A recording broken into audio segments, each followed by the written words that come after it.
Alas 5 Jess na, 1 Western Visayas na. Alas 5 Jess na, 1 Western Visayas na.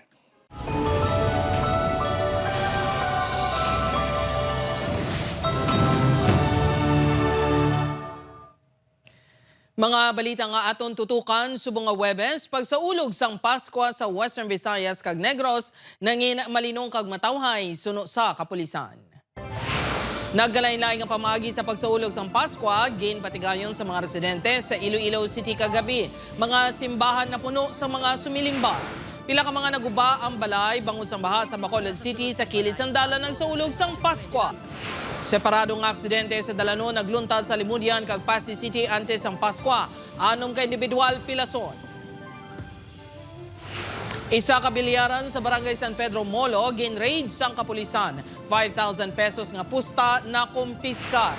Kag Christmas Eve celebration sa Boracay nangin madinuagon bangon sa mga party kag paandar sa mga establishmento.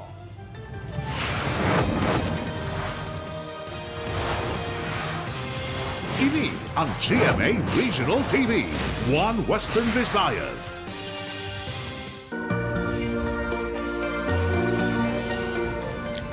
Mayong hapon Western Visayas kag Negros Occidental, malantaw man kita sa live streaming sa YouTube channel sa GMA Regional TV kag Facebook page sang 1 Western Visayas. Sa ato nagapanguna nga balita mga Ilonggo, may nagkalain-lain nga pamaagi sa pagsaulog sang Pasko.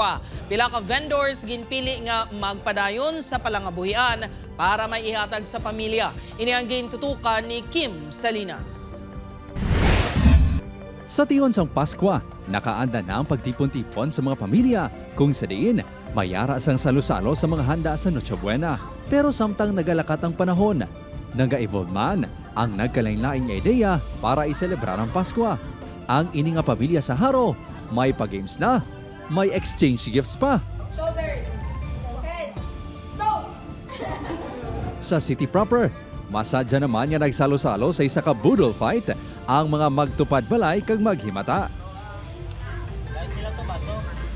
Kung sila nag-enjoy sa Pasko, may iban nga kinahanglan ana ipaiway ang ini nga tradisyon para sa palangabuhian kag sa palabuton. Ini nga mga fruit vendor ang padayon sa ila pagpaninguha sa kilid sang dalan sa Haro Plaza.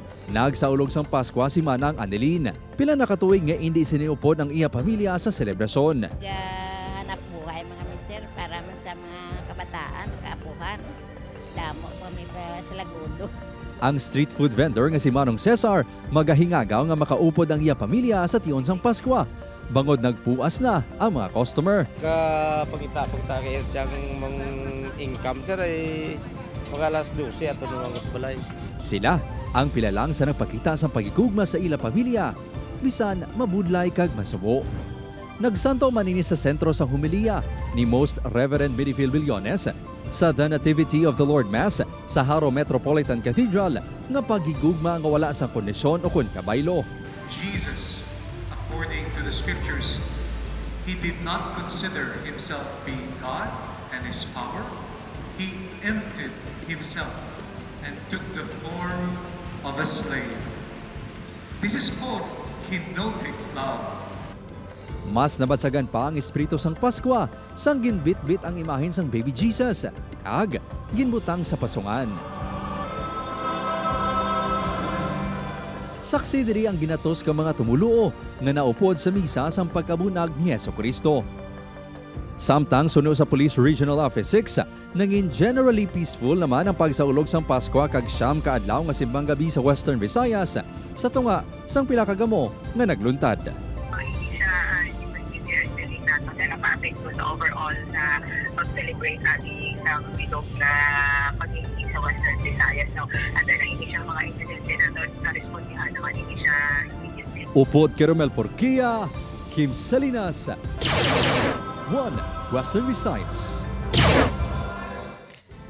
Mga turista nag-enjoy sa mga party kag paandar sa mga establishmento sa Boracay subong nga Pasko.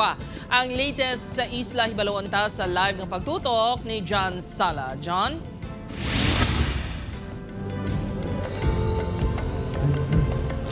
Jert, mas nangin memorable kag masadya ang Christmas Eve celebration sa mga turista diri sa isla sa Boracay kagabi bangod sa mga pakulo kag mga party sa mga establishmento kag mga bars.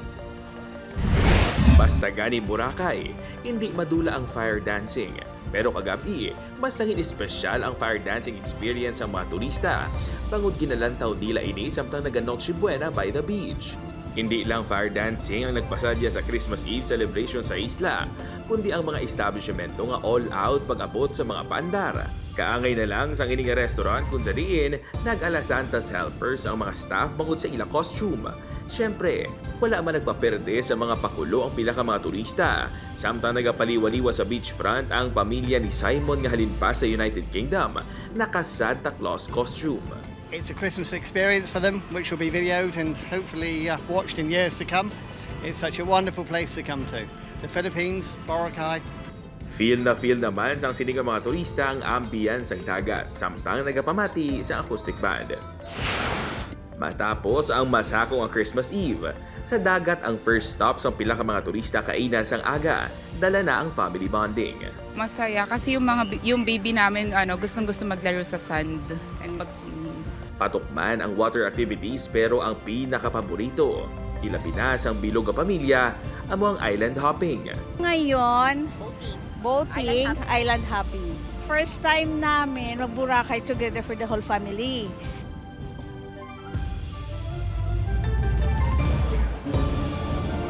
Jert, bangod dagsa ang mga turista diri subong sa beachfront area panumdom sang local government unit sa ila nga mangin responsable sa ila basura, hindi ilang pag-ihaboy bisan diin. Bangod kinahanglan nga mag-clay go kung clean as you go agud mapabilin ang katinlo sa isla sa Boracay. Amo nang latest diri sa Boracay Island, Malayaklan. Balik sa inyo dira, Jert. Maramo gid nga salamat, John Sala.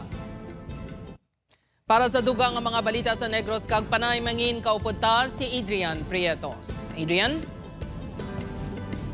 Yes, Jert, mga puso, madamo gid nga salamat. Pila ka mga nabahaan bango sa Bagyong Tino sa Bacolod City sa kilid sang dalan. Nagselebrar sang Paskwa. Samtang mga nasunugan, nanging simple ang Noche Buena. Yaring balita nga aton gintutukan. Imbis nga sa sulod sang balay kag sa lamesa, sa downtown area sa Bacolod City nagsalo-salo sang ila Noche Buena ang ini nga pamilya. Halin pa kuno sa isa ka Good Samaritan ng ila panyapon. May mga hampangan man nga regalo nga ginkasadya sa mga bata. Lakip sila sa mga nawadan sang balay sa Barangay 39 matapos maglaslas ang Bagyong Tino sang Nobyembre. Uway pa man gasto nga kwarta gid nga ipatukod mo.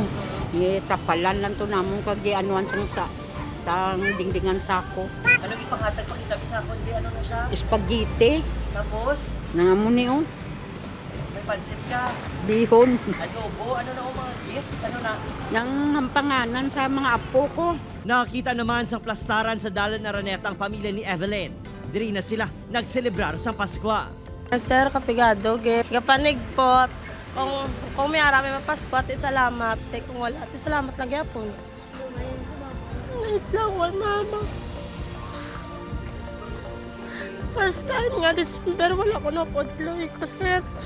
Kasubong nila, simple man ang Paskwa sa mga nasunugan sa Barangay 2. Pinaksyo nga isda, bihon, kag kanon ang nakalatag nga handa sa sinigang lamesa. Ano mo Christmas week? Makabalik kamon balay para kami tanan biskan New Year dito kami. Iba to noon, takay mo na yung natabo sa atin. Ti ululopod mo kami Japon, dire. Kabay pa lang nga makabalik kami to sa amon nga ang istaran kag panibago naman nga kwan pangabuhi. Bango sa Paskwa, wala syempre nagakadula ang spirit of sharing. Kanday Renz nga may sobrang handa, nag-share sa iya mga kasilingan. Yes sir, dapat hindi tagis sila pakalimtan bilang isa man sila sa aton mga kauturan. So hindi sila napakalimtan kung ano mga kasadyaan nga mayara sa subong. Ano man nga kalamidad nga mag-abot, sunog o kon baha. Subong nga Paskwa, wala sang makaupang sa pagkapositibo sang mabakulod nun nga pila ka adlaw sila tanan makabangon. Upod Kiril Casillo, Adrian Prepos, One Western Visayas. Pila ka aksidente sa dalanon sa probinsya sang Iloilo nagluntad antes ang pagsaulog sang Paskwa. Si Julius Bilacaol nakatuto. Makita sa video ang duha ka mga lalaki nga nagahuray at sa dalan. Makita man ang mga tao sa palibot nga nagasakyar sa ilang kahimtangan. Ang duha ang ginkilala kanday alias Marlon, 32 anyos, kag alias Jill, 56 anyos. Mga sakay sa motorsiklo nga aksidente nga bumunggo sa isa ka jeep sa Plaza Libertad Street sa Barangay Poblasyon Alimudian pasado alas 7 kagabi. Lunsay ang mga ini construction worker kag residente sa Barangay Abang-Abang sa mga Banwa. Base sa investigasyon sa Alimudian Police, sugatan na ang motorsiklo kag ang jeep nga ginamaneho ni alias Romeo, 49 anyos. Sang tumiretso sa direksyon sa jeep ang motor kag nakasagait sa nawala nga signal light sini. Paninag overshoot ni ang motor sa kag naing crowd niyang piyak na dalan kag napugwa niya ining di pasayro nga jeep. Gilayon nga gindala sa Aliusan District Hospital ang duha bangod sa mga samad sa ilalawas. Ginapatihan nga nakainom ang mga ini. Ang initial sir nga investigation kag ang gi-comment ang aton nga ating deposition sir nga ang driver kag ang back rider sa motor ni sir under the influence of intoxicating liquor. Wala naman ginkustodiya sang Alimudian MPS ang driver sang jeep tungod maatag nga wala ini sa kasaypanan sa aksidente. Gindapatan sa first aid sa mga katapos ang Pasay City Fire Station kag Pasay City Responders ang apat ka mga sakay sa motorsiklo nga nagbunggoanay sa Barangay Kinagaringan Pequeño, Pasay City pasado alas 8 kagabi. Base sa investigasyon sa kapulisan, nagsugatan na ang motor nga ginasakyan sa mga tumandok sa syudad kag ang isa pagid ka motor nga ginasakyan sa lalaki nga tumandok sa Banwa sang Lambunaw kag angkas ang menor de edad nga bata sini. Naglikaw kuno sa batsyon nga dalan ang motorsiklo sa mga taga-Pasay apang wala ini na control sang driver. Naglikaw sila sir sa may alabala sir sa Bumpy Road. Then suddenly nag-collided sa isa man ka motorcycle. Yara na sa mayo nga kahimtangan ang mga sakay sa duha ka mga motorsiklo. Magluwas lang sa angkas ang taga-Pasay nga gin-refer sa ospital sa Iloilo City bangod nag-angkon sang bali sa nawala nga tiil. Nakaistoryahanay na ang magtimbang nga bahin na tuhoy sa areglo. Upod kay Romel Porquilla, Julius Bilacaol. 1. Western Visayas. Isa ka bilyaran sa Barangay San Pedro Molo gin-raid sang kapulisan bangod sang ilegal nga pasugal. Ginabanta 5,000 pesos nga pusta nakuha. Ini ang gintutukan ni Kim Salinas. Arestado ang tatlo ka mga lalaki nga ini sa ginpatigayon nga raid sang Iloilo City Police Station 4 sa isa ka bilyaran sa Barangay San Pedro Molo pasado alas 6 gabi sang Disyembre 23. Suno sa kapulisan, nakabaton sila sang impormasyon nga may iligal nga pasugal nga nagkakatabo sa bilyaran kag tuman kagahod. Dugang pa nga ang iligal nga bulaton ang gina-live stream sa social media. Wala sila sang permit nga gipuha sa aton local unit sir no. Kumbaga ang ila bilyaran is bogus, ila lang ipakuanda kag ipapustahan kay ila siguro paminsar nga illegal na ila ginaobra without knowing na hindi ka pwede ka pa obra sang isa ka store o isa ka business area without any business permit. Duwa sa mga naaresto ang residente sang barangay. Ini amo ang tagiya sa bilyaran nga ginatudlo nagauyat sang pusta kag ang spotter. Ang isa sa nagahampang ang pangayaw at large pa ang isa ka player. Wala na maaresto ang ginabanta si Tenta Toptop Dumenta kay Iban pa bangod sa kulang nga police personnel. Na-recover sa mga arestado ang 5,000 pesos nga pusta kag mga gamit sa bilyard. The rest nga adto kag nakadalagan kay hindi man namon sila mahultanan sa mo kay 7 to 8 lang gid kami nga available kay ang isa namon ka team nga intelligence nagkandak man sang bypass so ma-outnumbered kami pero ang importante nga na-hold kag nadakop ang sino ang mga main player. Natala na pasakaan sa reklamo sa paglapas ang Presidential Decree 1602 kon anti-illegal gambling ang mga arestado. Suno sa kagawad sang barangay, isa pa lang katuig nga nag-ooperate ang bilyaran. Gilayon ginpauntat ang operasyon sini matapos ang raid. First time nga may natabo nga muna mo nga may set guro. Mitingan pa naman mo sesyon kung ano ang plano kung i-close na gid siya. Gintinguan sang news team makuha sa pahayagang tao sa bilyaran apang nagpaiway ang mga ini. Wala man ginpaharugutan ng news team maka-interview sa tatlo ka mga arestado. Upod kay Hans Desierto, Kim Salinas. 1. Western Visayas. Ini ang GMA Regional TV, One Western Visayas. Mga kapuso, vendors sa rice and grain section sa La Paz Public Market, 3 kaadlaw nga wala sang supply sang kuryente. Kita tuman ka apektado. Samtang meat section sa merkado wala sang supply sang tubig. Si Kim Salinas nakatutok. Kadungan sa pagguba sa mga temporary stalls sa mga vendors sa La Paz Public Market sa Iloilo City sa Domingo, Desyembre 21, ang paglaom sa mas mataway nga sitwasyon sa bagong nga pwesto. Apang sa pagsaylo sang Lunes, nakibot ang pila ka vendor sa rice and grain section nga wala pagili sila sang linya sang kuryente. Labing apektado ang vendor nga nagagaling sang lubi kag nagapangbukbok sang bugas bangod nagakinahanglan ini sang kuryente. Apisan natakda na sang kuryente kahapon, hindi na mabalik ang kapierdihan sa sulod sang tatukan lao nga ginalauman kun tani. Madahog ang baklanay bangod sang demand sa diyon sang Paskwa.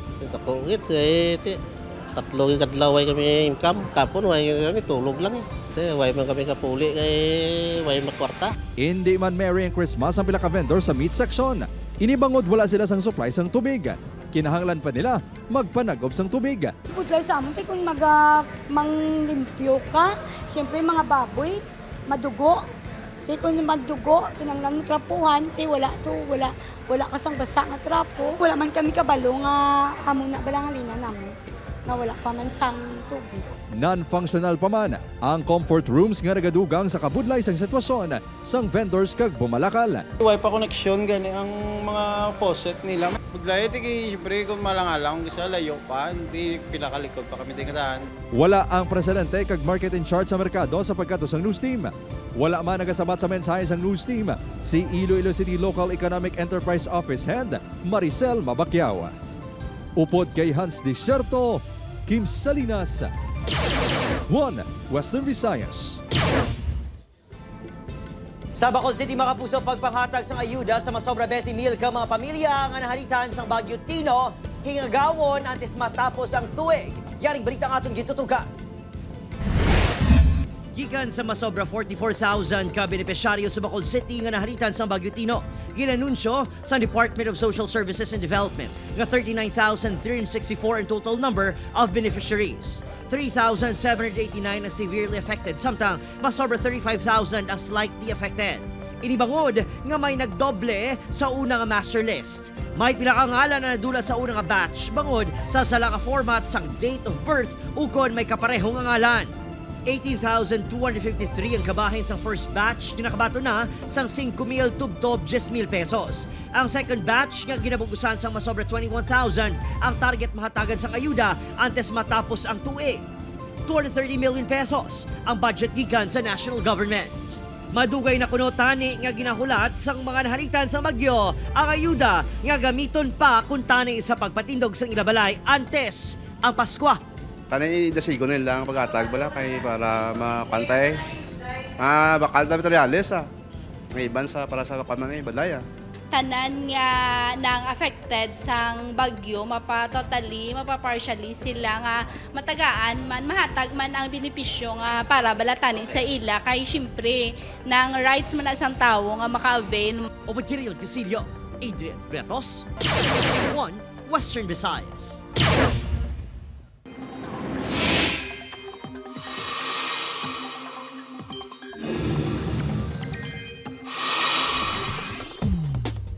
Mapuso man namin at tiyempo ang maeksperiensyahan sa bunga Paskwa kag sa masunod nga inadlaw pero posible man sa gihapon ang pag-ulan sa pungsod. Padayon nga nag-apekto ang northeast monsoon o kunamihan sa halos bilog nga bahin nga Luzon. Easterlies o kun mainit nga hangin na nag-apekto sa nabiling nga bahin sa pungsod. Base naman sa datos sa Metro Weather, mag-aulan sa Negros Occidental kag sa ibang pakabahin sa Capiz kag Iloilo. Posible man ang pag-ulan sa nabiling nga bahin sa Pilipinas. Mga kapuso, nagapangatubang sa mga criminal complaint nga slight physical injuries, resistance and disobedience to an agent of a person in authority kag illegal discharge of firearm ang personnel sang Estancia MPS nga ginkilala kay alias Jobert, isa ka master sergeant. Ang among nga pulis ang ginaligar nagsakit sa isa ka sibilyan kag nagpalupok sang pusil sa barangay Gugo Estancia sang Lunes sang kaagahon. Anti sini may isa kuno ka lalaki nga ginsakit sang isa pagid ka lalaki. Sang nakalabot ang biktima sa lamesa kun sa diin nagainom ang pulis dito na natabo ang pagsakit sa iya sang among nga pulis. Nagpatigayon man sa motu proprio investigation ang Provincial Internal Affairs Service para sa posible administrative complaint nga atubangon sang pulis. Preso ang pulis sa Estancia MPS. Ginpasalig naman ni PRO 6 Director Brigadier General Josefino Ligan nga igapatuman ang patas ang layi kango sa reklamo batok sa pulis. Gine-reiterated niya ng aton nga policy, zero tolerance policy naton, especially sa misconduct sa aton personal. Mga kapuso, high school students sa Pasay City nakabaton sang regalo nga cellphone nagikan sa ilang Christmas party. Ang secret pal sini ang yaman lang manunudlo. Si Julius Bilacaol nakatuto.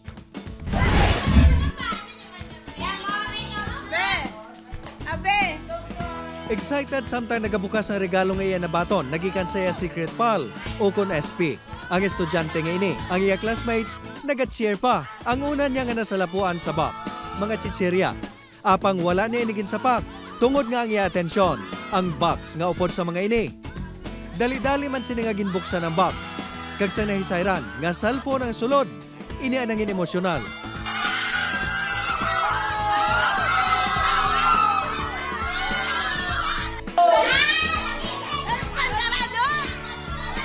Ang estudyante among 13 anyos nga si James Balyaran, grade 8 student sa Mayla Paderes, Aritalia National High School sa Barangay Hagimitan, Pasay City, ang nakagabot sa iya. Mismo ang iya advisor nga si Ma'am Ivy. Nagapanumdum, ako na niya irigalo para makanintay siya eh. Suno kay Ma'am Ivy, nagikan sa pigado nga pamilya si James. Apang nakita sini kung paano siya nagahimakas.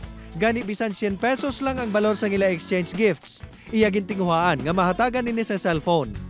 Ay nakita ko ganyan daw struggle, naging balaya pag-research firmly, kaya pag ginanglan na yung cellphone, maigit siya iti-pao nabi. Suno kay Ma'am Ivy, ginayon man nga nagpasalamat si James. Ginkalipay naman sa iloy ni James ang regalo nga iya na baton. Siyempre sir, nalipay man sir kay na ano na yan, handom na sa gift na sir, gatipon-tipon, panaad kami sa niya mabaklan sa cellphone, garin hindi ginamon man sakto lang abis allowance nanda. Kung ang iya lang handom ang masunod, luyag kuntani ni May nga makatapos ang pag-eskwela ang iya bata.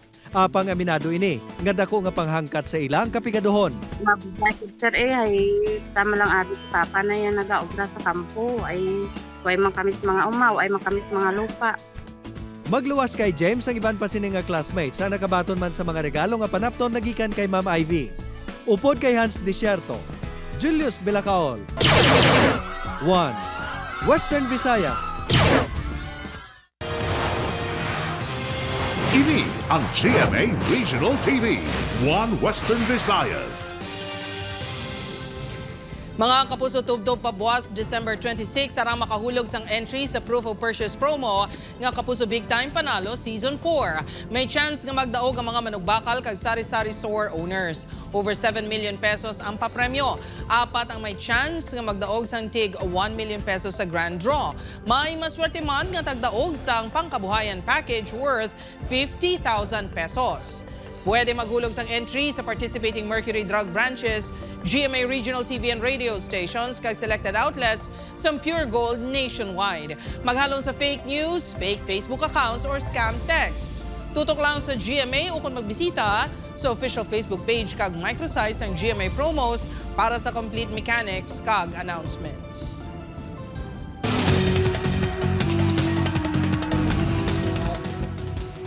Sa Negros Occidental mga puso, ginbawian sa kabuhing rider nga si Elias Jeff, samtang pilaso naman ang angkasini nga si Wilson Recto. 49 anyos matapos makabunggo ang ilang motorsiklo sa isa ka sementado nga pulungkuan. Natabo ang aksidente sa barangay Mambaruto, Balay City. Sunod sa kapulisan, posibleng nga madasig ang pagpadalagan sa driver rason nga ridiretso sa guwasang balay sa kilid sang dalan kundiin may pulungkuan nga sementado. Sunod sa mga saksi, naglikaw sa idong rider rason natabo ang aksidente. Patal nga pila sa ulo ang naagom sa driver, samtang pilason man ang angkas kag padayon subong nga ginabulong sa ospital. Nag-angkas lang si Recto sa motorsiklo kag hindi sinikilala ang driver. Nagapangayo naman sang bulig ang mahimata ni Recto para sa iya pagpabulong. Bali naglikaw ni Kuntani no kag ang aton nga driver nga aksidente kag nabunggo ini siya sa isa ka concrete nga bench sa kilid sa highway. Posible kusog ang pagpadalagan sang aton nga driver sir mo nga nagkos ang impact sa iyang ulo. Mga kapuso, nagabiso ang fee vault sa mga residente nga nag-i-star malapit sa Mount Canlaon nga mangin alerto. Ini matapos makitaan sang mataas nga parameters ang bulkan kasunod sa sudasod nga ash emissions nga na-record sa nagligad nga mga inadlaw. Pinakamalawig diri ang kapin 2 ka oras nga pagbugas ang aso nga may upod nga abo sang Disyembre 22. Mga kapuso, kadamos ang pwede ma-enjoy sa City of Smiles subong nga Pasko kasubong na lang sa Christmas Village kag Festival of Lights. Initanan gintutukan ni Aileen Pedreso. Kada Disyembre, nangin tradisyon na ang Bacolod Christmas Festival of Lights. Makes it the official Christmas celebration of Bacolod City. It's almost 3 decades. It's a symbolism of the birth of Jesus, who is the light of the world. Hindi lang bida ang mga matahom nga mga parol. May arap man sang floats. Kag street dance. Lakip sa mga nagpasakop ang grupo ni TJ. Ang kakaiba this year is we want to share or we want to experience na people would remember this type of movie that showcases the essence of Christmas, which is the love sa family, sa friendship. Kung kulang pa sa Christmas vibes, sa San Agustin Drive diri gihapon sa Bacolod City, paborito man nga kadtuan ang Christmas Village, Layoyo Land. Diri libre ang entry. Ma-enjoy mo na ang ingrande nga Christmas display. Every year gusto sang papa ko. So it's, the intention of nga maka-share kami biskan sa amon ng gamay nga pamaagi nga para sa iya, this is his way of being generous. Samtang, kung craving ka for something sweet sa sugar capital of the Philippines, dapat tilawan man ang piyaya. The customers love the crispiness of the piyaya. And that taste that is not so sweet, especially also people are already conscious with diabetes, So, they changed it into crispy piyayita. Pero ang tradisyonal nga piyaya, pwede nga mas i-level up pa sa pulig nanday sang de Flamara, Dea kag Adamus. Abisala! Merry Christmas! Aileen Pedreso. One Western Visayas. Merry Christmas mga kapuso, kag 7 days na lang, bagong tuig na. Ako si Gertrude Charlatan, ini ang One Western Visayas, bugos nga puwersa para sa mas dako nga misyon, kag mas masangkad nga pagserbisyo sa pungsod.